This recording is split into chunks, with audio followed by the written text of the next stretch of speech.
Hello, everyone, and welcome to another edition of the Dentzel Domain on Red State Talk Radio. I am your host, Ed Dentzel. It's Friday, and I'm going to brag once again how beautiful the weather has been in Florida the last 10 days. Some of the most perfect weather that I could even begin to explain. I'm just going to rub that in a little bit more, although I understand that the rest of the United States is now getting nice like Florida. I know back in my home state of Pennsylvania, they had some nice weather this week. Happy for them. But I also understand in Colorado, they're still getting snow. What you going to do? Right? Of course, in this show, it's been, how long has it been? It's been almost, it's been probably 36 hours, about 38, 40 hours since, maybe 36 hours, since we found out that the musician Prince died. I unfortunately recorded my show before finding that out yesterday.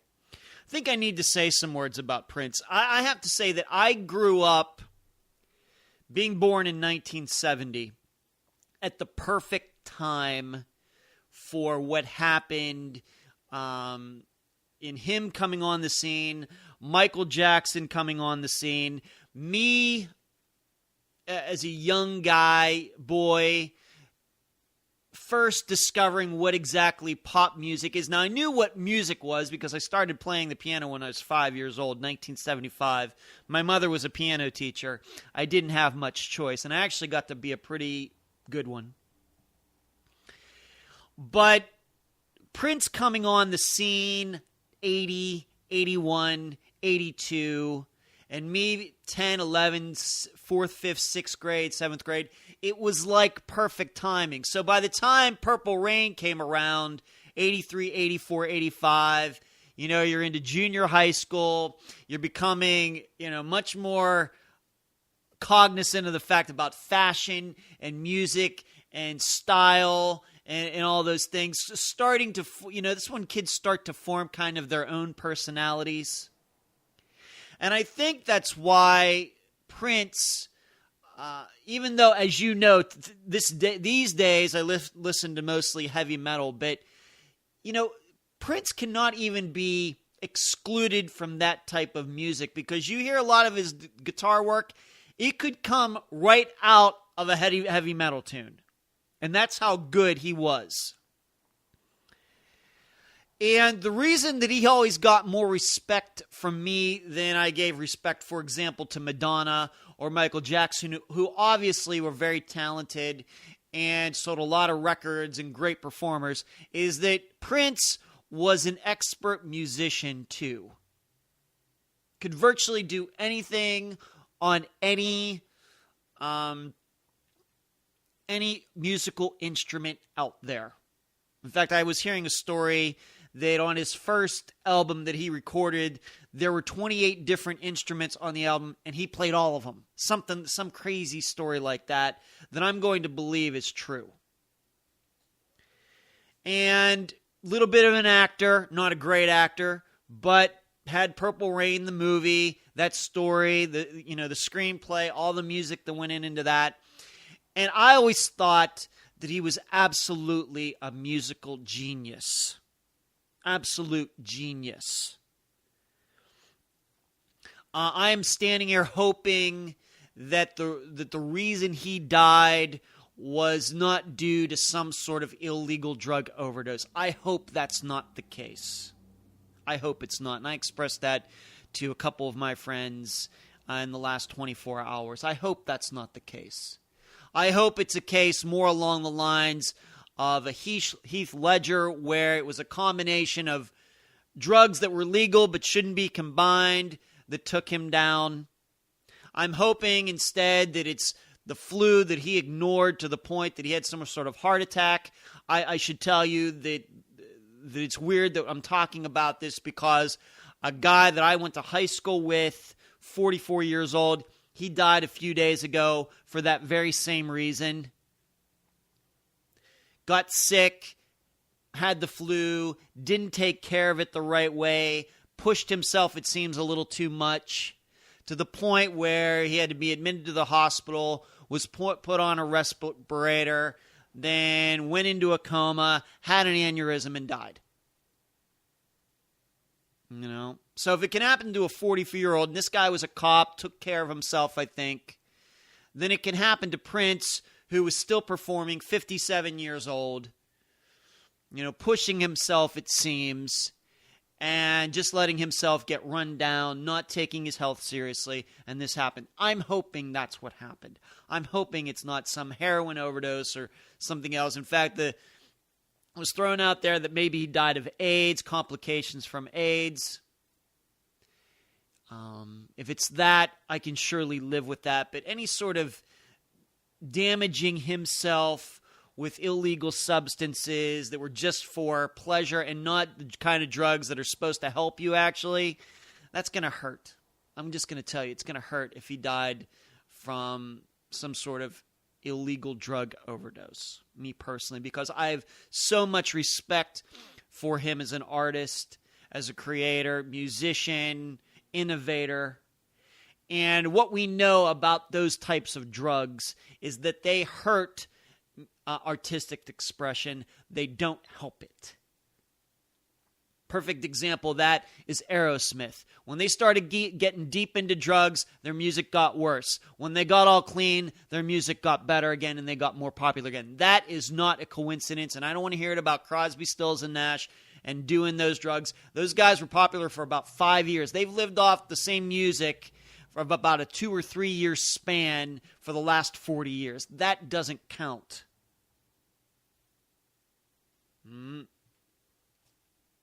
All right. So it just sucks. It just sucks.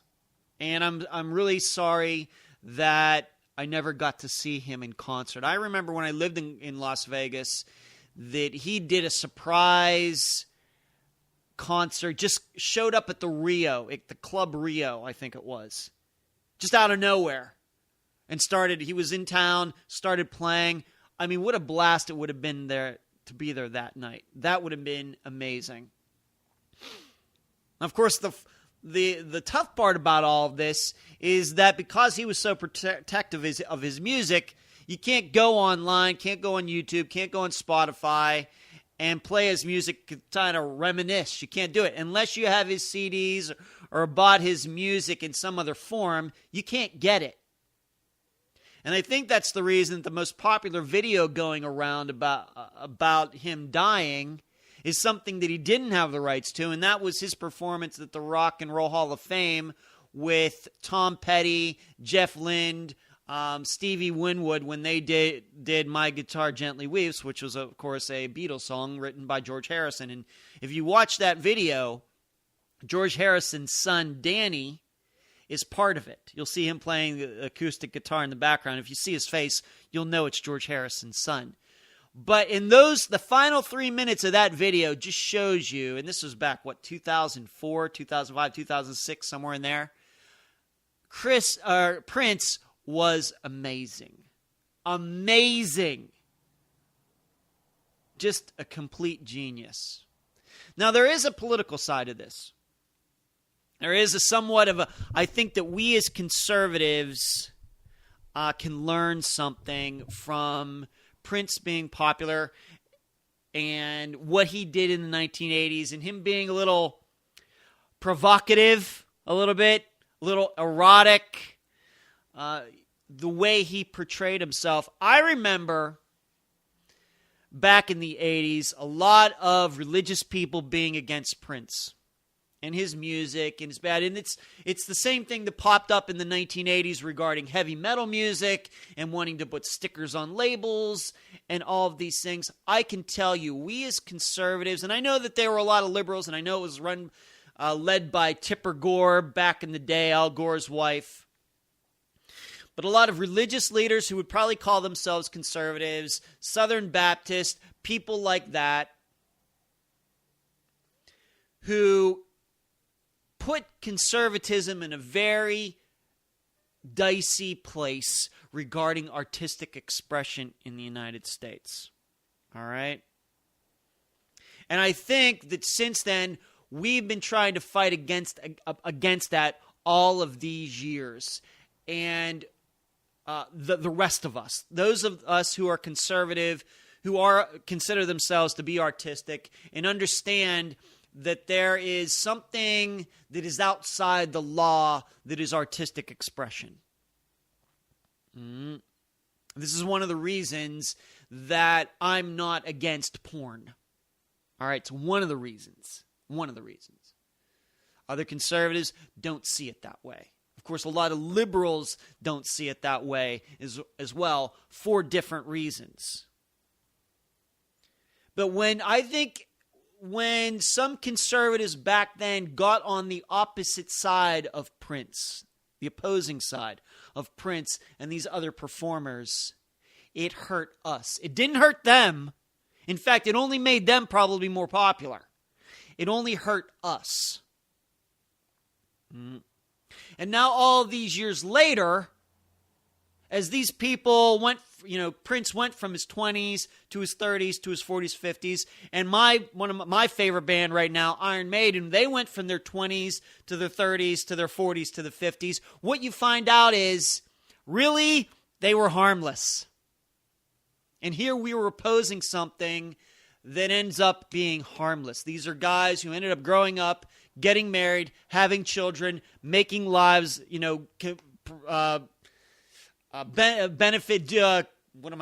contributing to charities, doing good work all over the world. And here we were 30 years ago opposing them. Who does that make look like idiots? Us. Us. And that also occurred to me when I found out that Prince died yesterday. So we as conservatives, we have gone wrong several times. And I think it's regarding artistic expression. I think it's because I think we're a little jealous. I'm just going to say, because we know that Hollywood is pretty much populated by liberals. 75% of the people there are liberal. Music industry, same thing. And so for some reason, we feel like we have to automatically oppose it. And that's wrong. This is the exact reason that, as you know, I don't give Hollywood that hard of a time. They know about dollars and cents as well as anybody else, and it's their money. They make a lot of money on movies that appeal to a wide range of people. Some of the movies you could even say conservative. Some of these superhero movies are overtly conservative, in my opinion. And then once in a while, and sometimes not once in a while, but sometimes then they make liberal movies too. What are you going to do? But it seems we only hold the liberal movies against them, not the conservative ones. That's wrong on our part. And it's their money. If they want to commit to liberal charities and things, go ahead. But as long as some of these liberals are still turning out conservative movies, then I'm going to support that. And the more you go to see those types of movies, hopefully they'll make more of those types of movies. Blackballing all of them does nothing for anyone. It doesn't help our side at all. Same way, opposing all of these musicians who were salacious at one time did nothing for us. And I don't believe it was a moral cause. I don't believe that. I believe that it was motivated by things that maybe some people didn't quite understand, and they had their own personal motivations for doing so. Because like it or not, Prince and all of these other people, musicians, and groups that have come along that were so hated 30 years ago because of the content. I mean, Iron Maiden, it's one time where they were seen as devil worshippers. That's hilarious. That is hilarious now. And it only makes us look like idiots. It makes us look clueless. And there's a lot of things we're all going to make mistakes in life, but one thing you don't want to be seen is clueless. So, I can even remember, getting Ozzy Osbourne's No More Tears CD. That would have been, 90, 91, something like that. And I had it sitting out at home, and there was a family gathering in my house, once again, around 91, 92, something like that. And I had a family member over to my house, and he saw it. And he says, Ozzy Osbourne, isn't he that guy that worships the devil? And I knew that wasn't true. I knew that it was just music. And then, 10 years later, after that, here Ozzy Osbourne is doing this show with his wife and his kids love him, and he loves his kids, and he ends up being a pretty good father, even though he's a little bit of a kook. And he loves his wife, he's devoted to his wife, and his wife's devoted to him, and yes, he can still fall off the wagon and be an addict again, but he's surely not a devil worshiper. We as conservatives, we have so many different problems regarding the way we think and how we express it to people, and this is one of those ways. We kind of get caught up into the point where all we do, we find that the only kind of music that we can end up liking is classical music. Everything else, it's just, jazz, kind of a sexy type of feeling to it, and there, a lot of the jazz musicians back in the day were hooked on heroin and everything, so we can't like that. But for some reason, we'll like country music, which is about the most superficial music that you could ever have on the planet Earth. I don't get any of it. You know me. I think that heavy metal music should be the anthem for conservatism. That's my bit. That's what I think I know. But Prince, you've left this earth way too early. All right? I think that you had a lot more concerts and music in you, but I guess that's not going to happen. And I said it on Facebook yesterday. We're getting dangerously to the point where it's pretty easy to say that there are better musicians who are dead than who are now alive. I think we've gotten to that point. And I say that with all due respect to all of those living musicians who I still love. But when you lose Elvis Presley, and you lose Prince, and you lose Michael Jackson, and you lose half the Beatles, and I'm not even a big Beatles fan, and then, of course, all the musicians that came before them, the jazz musicians, the classical musicians, and you look at what we have on the earth now, I don't think it's much of a fight. I think the dead musicians win every time. Let's move on to something else.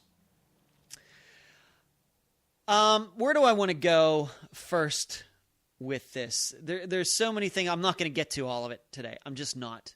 I want to continue because it seemed to have caused a little bit of a problem yesterday. I didn't know it would. But my talk about Andrew Jackson and Indians, I got probably of anything that I've talked about in the last month, that got more response than anything. All right? Mostly negative. So because it was negative, I'm going to just keep talking about it.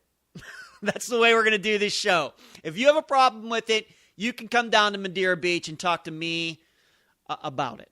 All right? And just so you know, just to remind all of you, I carry a concealed weapon. Just so you know. In any case, the problem I have with the 21st century interpretation of what went on during the 1800s and the Indians is this. Despite all of these people saying about how badly we treated the Indians, well, not we, but those people back then, including Andrew Jackson. Of course, yesterday's topic got started because of Andrew Jackson being on the $20 bill. He's going to get taken off of it. Harriet Tubman's going to be there, on there, I guess, in the year 2030. Yeah, I want you to know, as a conservative, I have no problem with that, even though I like Andrew Jackson. The problem I have about all of this, this moaning and groaning and how we treated the Indians, is that all these people, they're not willing to give up their land to give it back to the Indians at all. Okay? If that is what you believe, that the United States mistreated the Indians, then you should go back. If you're living on what used to be Indian land, whether it's in Georgia, Alabama, these areas in the southern United States, where these Indians were moved from there out to Oklahoma and elsewhere, before Oklahoma was a state, by the way. He was just a territory. If you have a problem with that, then you should just give your land back. What you're saying is the Indians should still have that area. That's what you're saying. Just give it back. And if you do that, I will have the greatest respect in the world for you. If you don't, then I think it's just talk.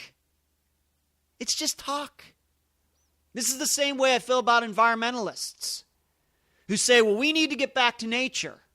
We need to give the land back to the animals. We took it from them. Look at all this. We're destroying all these trees and everything else. And I remember, when I used to be around liberals a lot more, I'd just say to them, fine, you give your house back. You give it back.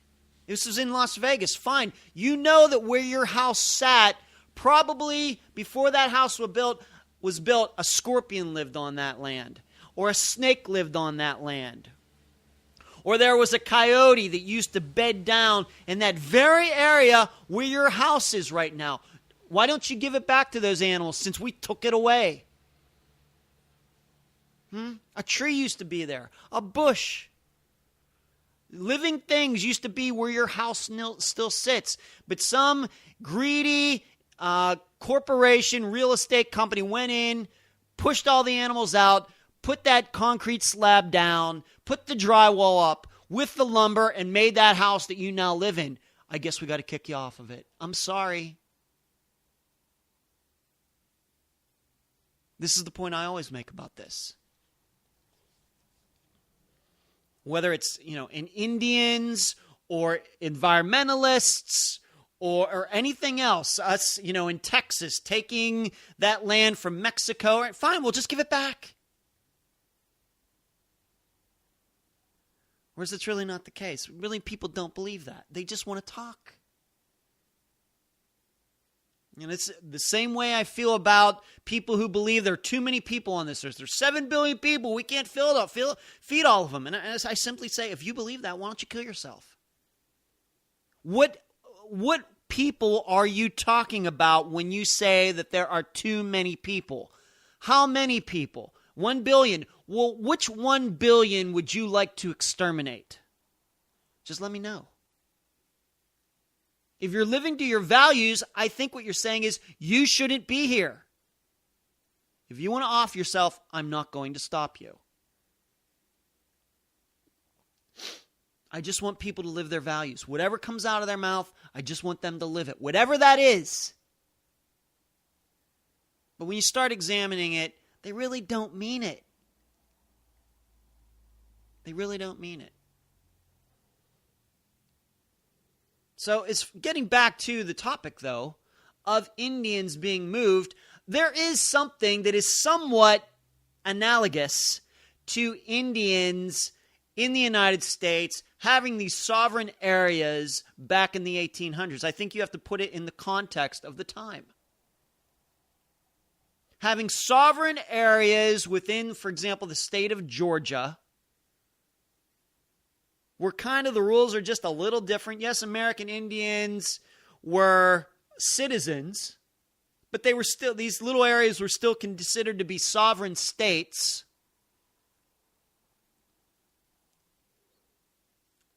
New country, a couple presidents in. What was Andrew Jackson? Was he like the 7th president, 8th president, something like that?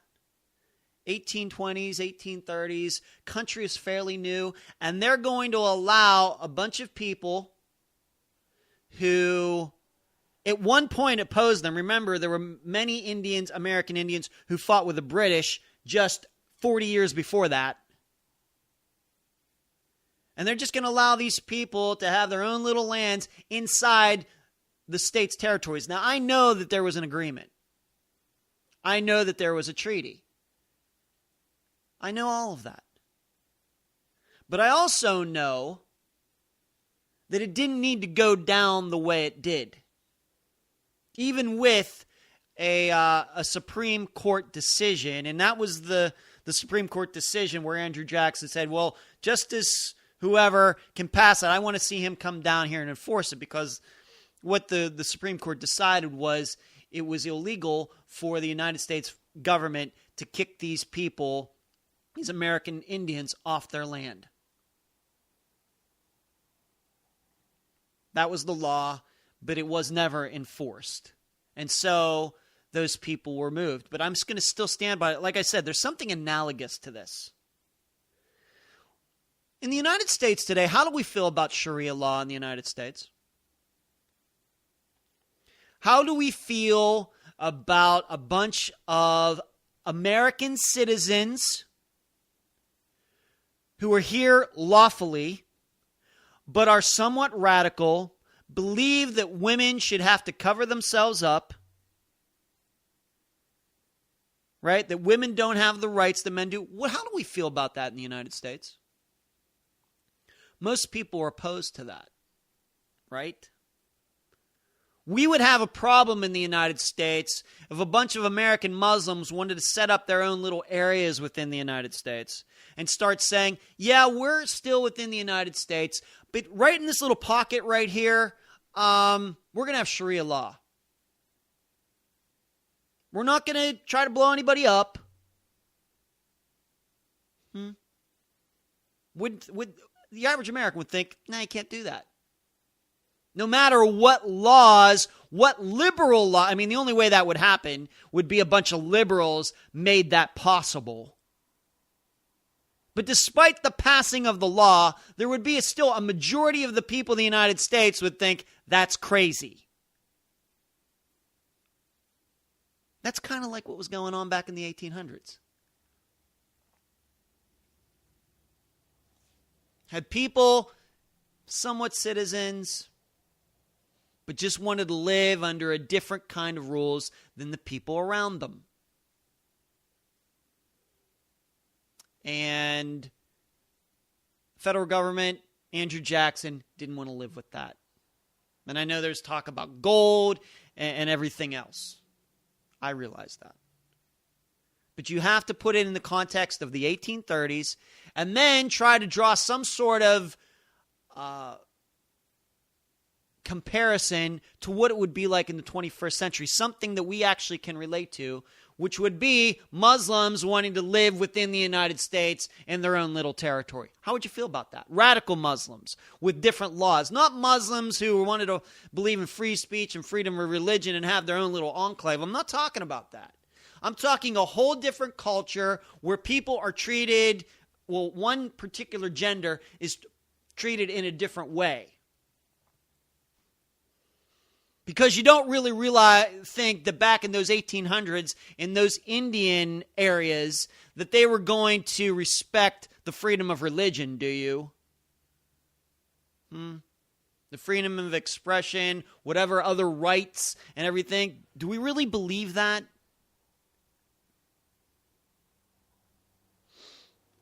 I'd also go on to say that in the end, the Indians got exactly what they wanted.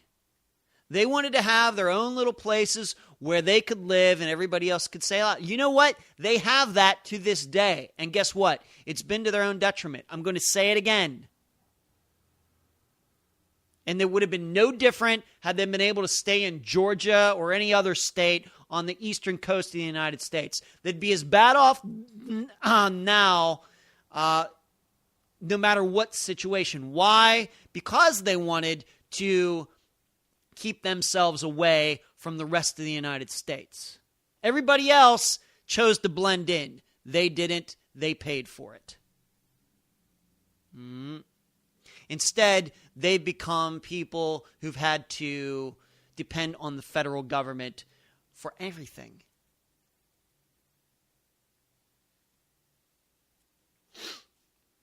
That's why back then they should have just assimilated. They would have been much better off, despite I know that they wanted to keep their customs, and you know what? They could have. Just like the Chinese, the Irish, and everybody else were able to keep their customs moving to the United States or already being here when the United States was created. Could have been the same thing. The Indians themselves chose to do it some different way. And they've paid for it, unfortunately. I got to go to the break. You've been listening to the Dentzel Domain on Red State Talk Radio. The voice of American conservatism.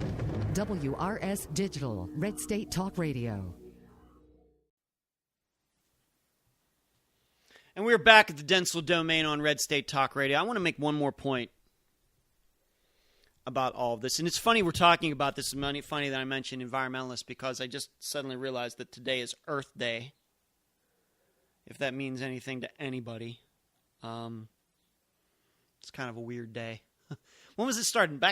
I think it was started the day I was born. Was it year 1970? For some reason that date popped into my head. But today was Earth Day, April 22nd. Was it April 22nd every year? I don't even know. I'll be honest with you. I don't even know. Or is it just like the fourth Friday in April or something? Or is it always April 22nd? I don't know. I just don't know why. Being that April 20th, which is Marijuana Day, and Earth Day, April 22nd, they're so close together. Why can't they just put them both together and just make it April 21st? And then we can just get them both out of the way on one day. I think we could really add some efficiency to the calendar if we could do that. There's one more thing about the Indians that I want to mention. And it regards going back to what went down with Andrew Jackson and the moving of the Indians back then. We have to remember something, and this is something we too often forget in the 21st century. We are not entitled to the land that we live on, this continent we call North America, and the borders that we have. We are not entitled to this area. I mean, had we had some alternative history, we could have been the United States. Maybe the United States could have been set up on Africa or in Europe or in Asia. But we are not entitled. This is why we as conservatives, we are so fearful of what goes on in this country, because it seems like we're trying to give this country up, once again, with borders and people just coming into this country and staying illegally or breaking in here illegally. We're not entitled to this particular, whatever the square mileage is, of land on this earth. And dare I say it, that might have been going through those people's minds back in the day of the 1820s, 1830s regarding Indians. Because it's easy for us to say in the 21st century, when we look at our country, and we have, we're from the Atlantic to the Pacific, from Canada to Mexico, and it's easy for us to say, well, I don't see what the big deal is about leaving, some Native Americans, Indians wanted to have a few splotches of land here and there in the South. I don't see what the big deal is at. Well, back then it would have been a big deal because there were only like 16 states, 17 states. However many there were in the early to mid 1800s. It was a considerable amount of land. And maybe they were thinking, you know what? We're not really entitled to this land. We got to defend it. Who knows what's going to happen on those reservations if we allow it to go? No matter what the Supreme Court said about it. And I know that Abraham Lincoln was against it. I know that some other famous Americans of that time, not presidents, were against it. Was it Davy Crockett? Somebody like that was outspoken against moving the Indians out of that area. But me, I think that I would have been on the other side. I think that I would have seen anybody who wants to live on their own little piece of land within a country as ultimately being a national security risk. That's the way I would have seen it. So we got to put that in context. Once again, because we are not entitled to this land. The only reason the United States exists is because we defend our borders. And I, quote unquote, defend because I think that that's becoming less and less every year. There is no law in the history of the universe that says the United States of America must exist. It only exists because we keep getting up every day trying to defend it. That's it. And maybe back then, Andrew Jackson and others were thinking the same thing. Let's move on to something else. Did you see the story real quick?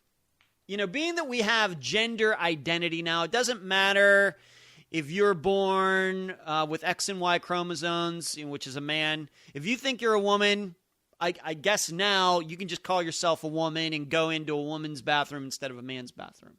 We're slowly getting to that.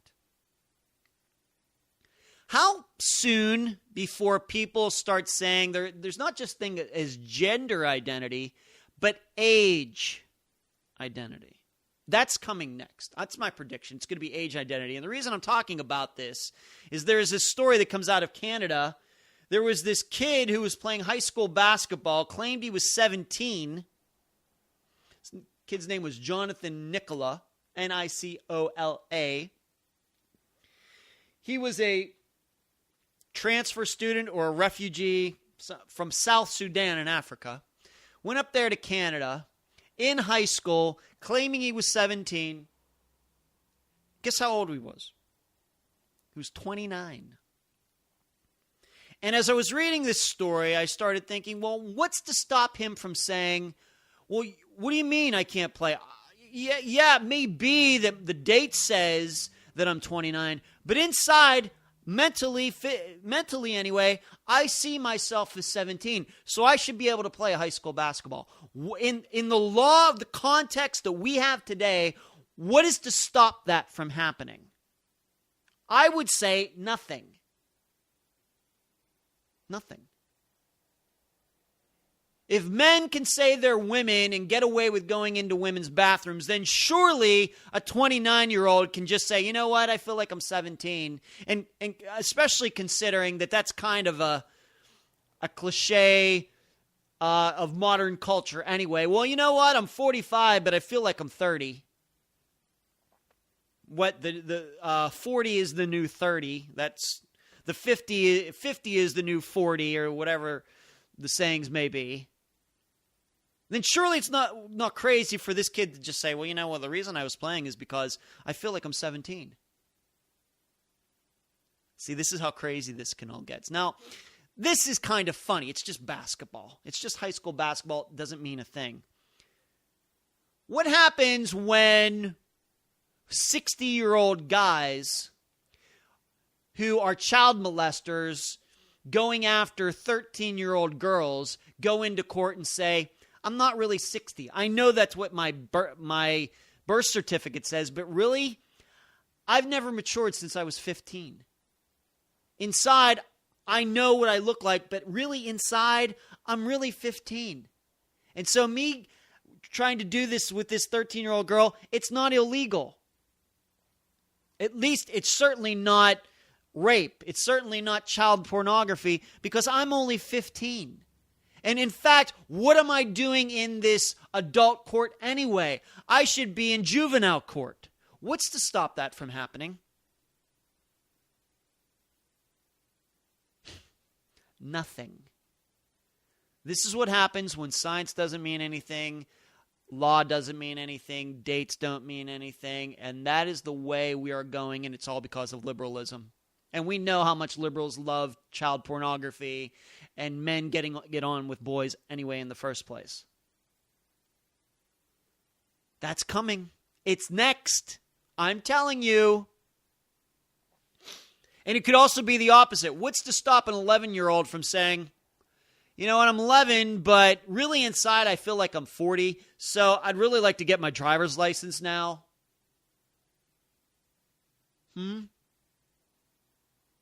I mean, if your gender doesn't mean anything, something that is scientific, then surely a calendar date doesn't mean anything, because a calendar is something that's man-made, created. It's not necessarily natural. Our calendar could be anything. The Gregorian calendar that we use in Western culture is man-made. It's an invention. So it doesn't exactly have the what do I want to call it? The solidness as a person being a man or a woman does. So calendar can be manipulated. And as we know, before there was the Gregorian calendar, there was the Julian calendar. So it's just a creation. And who's to say somebody could just say, you know what? The calendar, it's just a man-made thing. It doesn't mean anything. So I can be any age that I want. That's coming. In fact, I haven't seen it.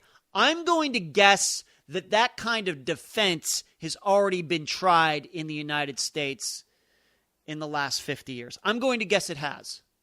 Just hasn't caught any attention, because probably at the time it was outrageous. It's not outrageous anymore.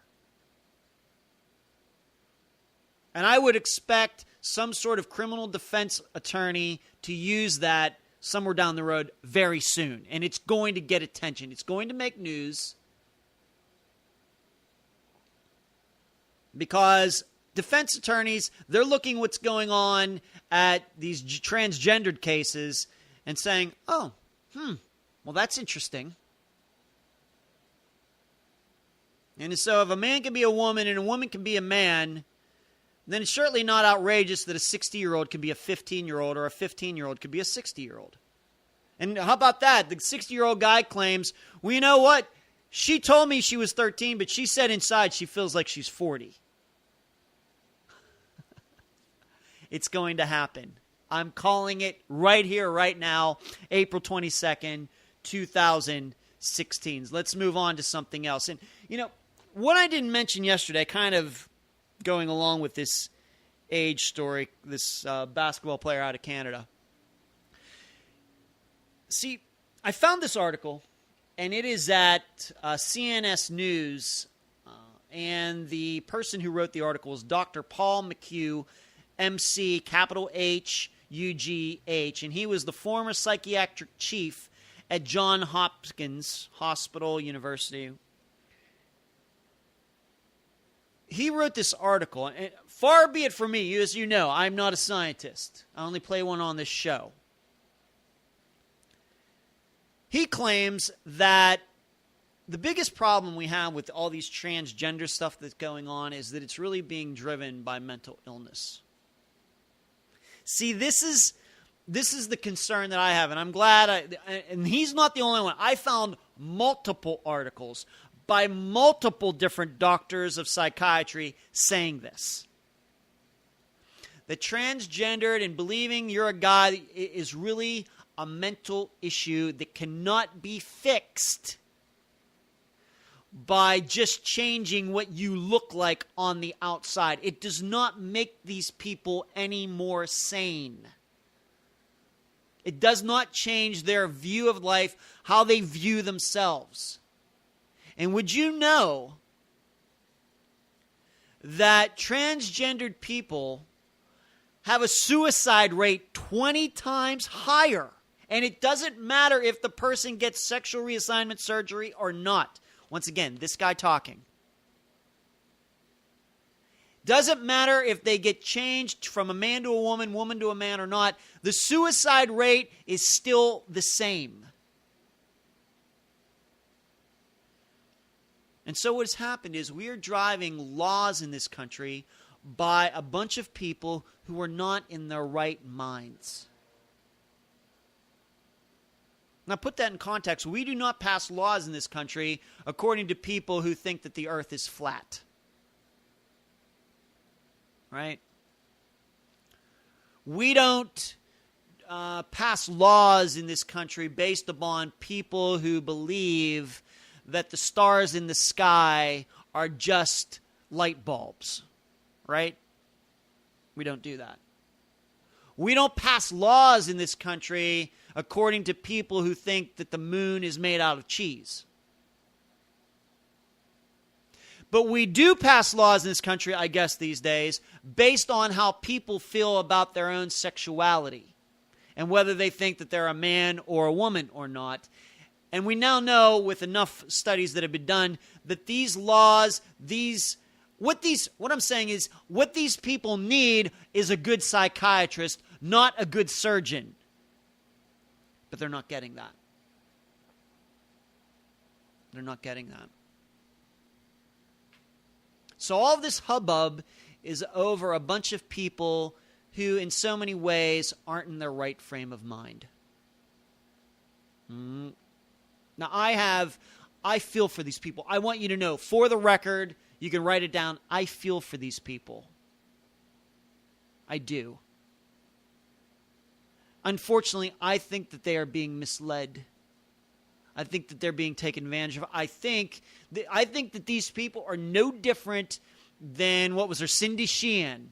The woman, remember her from the George W. Bush days?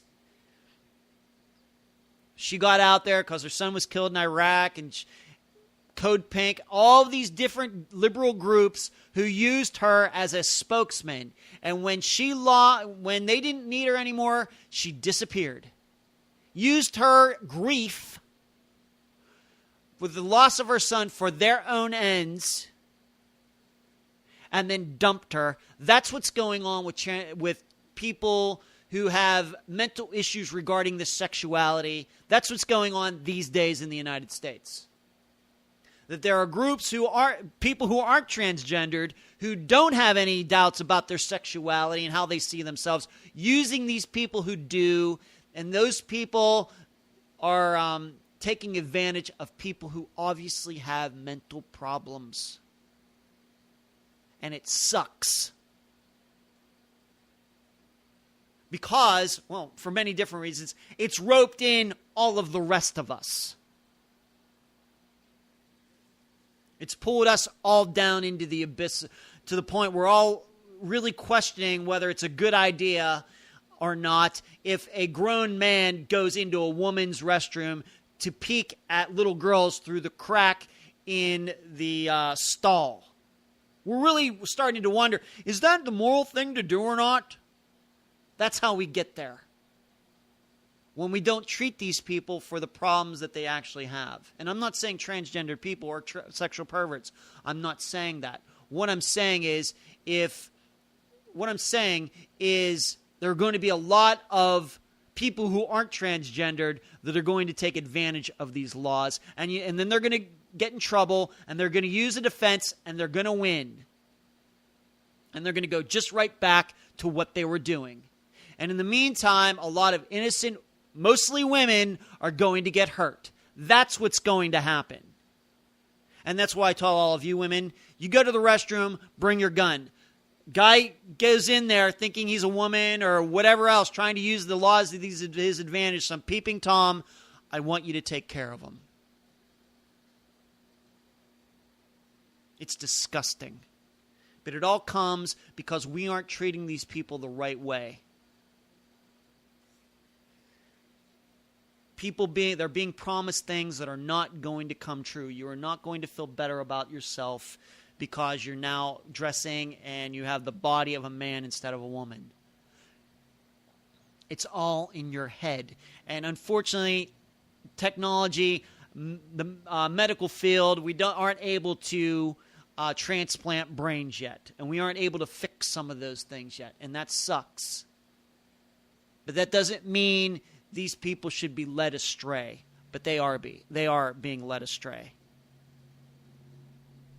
And now it's in part of our legal system, and it's going to get uglier before it gets better. We cannot do anything based on the mental challenges that some people have. Let's move on to something else. Saudi Arabia, I told you, I of course was talking about it a few days ago, and I said I was going to get back to it, and didn't.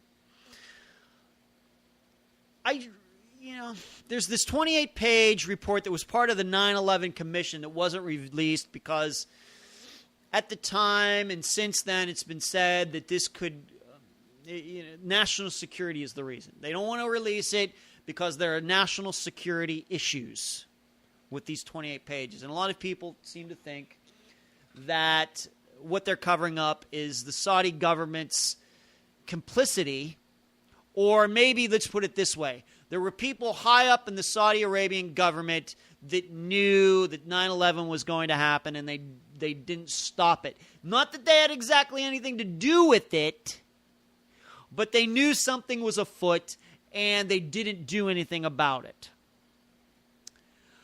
First of all, as I told you a couple days ago, it's no surprise to me, should be to anybody, what was it, 15 and 19 hijackers were from Saudi Arabia. So, is it any surprise that you could say that we're finding this out all these years later? Is this really news, is what I'm saying? Now, there's another part to this that makes me suspicious of the whole thing. Rudy Giuliani is a guy who generally I respect, but he's now come out with this story. Now, remember, it's been almost 15 years since September 11th. He came out with this story that I'm guessing right around when the commission completed this work. Rudy Giuliani, which would have been, 2003, 2004. Rudy Giuliani claims that there was a Saudi Arabian prince who tried to bribe him for $10 million to cover up information, something along those lines, that Saudi Arabia was involved in September 11th. And Rudy Giuliani claims that he told that guy, ripped up the check, and he said, he told that Saudi prince, you can go to hell. I have one question. Why is Rudy Giuliani just telling that story now? Because it didn't just happen, did it? That wasn't the idea that I got when I read the story. Now, I don't remember there being a date in the story, but I got the idea that it had been some time ago. Why is this story just coming out now? I mean, that's a hell of a story. Right? Hell of a story, but to me, and I've read a lot about, maybe I missed it. Maybe he's told this story before, and I've missed it, and to that I apologize. But I read a lot of news. I'm just wondering how I missed it. And if it did, if I'm misreading this, and it happened within the last, let's say, month, that's once again still a big story, and you'd think you'd have the courage to come out and say what the guy, it's so bad that he wants to mention it, but then he doesn't mention the person's name. It's very, very bizarre, and that's why I'm led to, I've convinced myself that what is ever in these 28 pages isn't exactly what we think. I'm not saying that there weren't people high up in the Saudi Arabian government who knew that there was new terrorists and they were doing something. I just don't know what you want to do about it. Once again, I don't know what you can do. If you want to say that we want to impose sanctions on them, what do we want to do? Attack Saudi Arabia? I know that there are a bunch of 9/11's families who are trying to sue Saudi Arabia and get money from them. Of course, Saudi Arabia doesn't want to have anything to do with that. And that's a disagreement that they're having with the Obama administration and I guess the entire American people right now. If they don't want to pay, what are you going to do? Attack them? We're already hurting them as much as we can with our oil, with our pumping of oil. And maybe that has something to do with all this as well. Because as soon as you start acting disfavorably toward the Saudis, then Iran gets even more dangerous. And right now, Iran is always going to be more dangerous than Saudi Arabia will ever be. I just don't know what you can do, even if this is all the truth. But I got to go.